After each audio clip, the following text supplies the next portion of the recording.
Hello friends, কেমন আছো তোমরা সবাই? আশা করছি ভালো আছো। আমরাও ভীষণ ভালো আছি। তো দেখো, মা সকালে মেয়েকে টিফিন দিয়েছে, তাই ও নিজেই প্যাক করে নিচ্ছে কেক আর জেমস।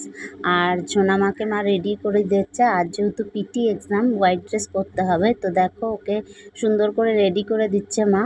আর মন্দিরে যাবে মা রেডি হয়ে। তো বলেছিল সোনামাকে একটু গোবিন্দভোগ চালের ভাত করে দিতে। ও তো সকালে বেশি খেতে চায় না, তাও 3-4 গরস খেয়েছে। আর দেখো, দুজনেই রেডি হয়ে নিয়েছে। মাও মন্দির যাবে এখন সোনামাকে স্কুলে দিয়ে।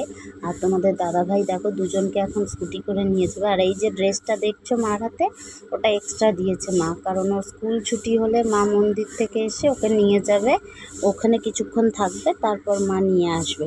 ততক্ষণে আমি ধরো অন্য কাজ বাজ করে নেব। আর এই দেখো, মা এখানে ধুন্দুল কেটে দিয়েছিল, ওটা আমি ছোলার ডাল দিয়ে করে নিয়েছিলাম। মা বলেছিল কালো জিরা কাঁচা লঙ্কা ফোড়ন দিয়ে করে নিতে। তো দেখো, ওটা আমি শুকনো করে করে নিয়েছি। আর এখানে অনেকগুলো বেদানা ছিলে দিয়েছিল মা, ওগুলো খেয়ে নিয়েছিলাম পরে।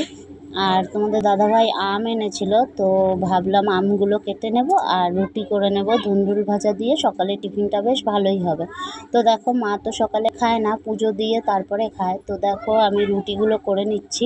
আর তোমাদের দাদাভাইও খাওয়ার নিয়ে গেছে। আর ততক্ষণে আমি দেখো স্নান সেরে পুজো দিয়ে নিয়েছি। আজ প্রচণ্ড গরম, জানো তো।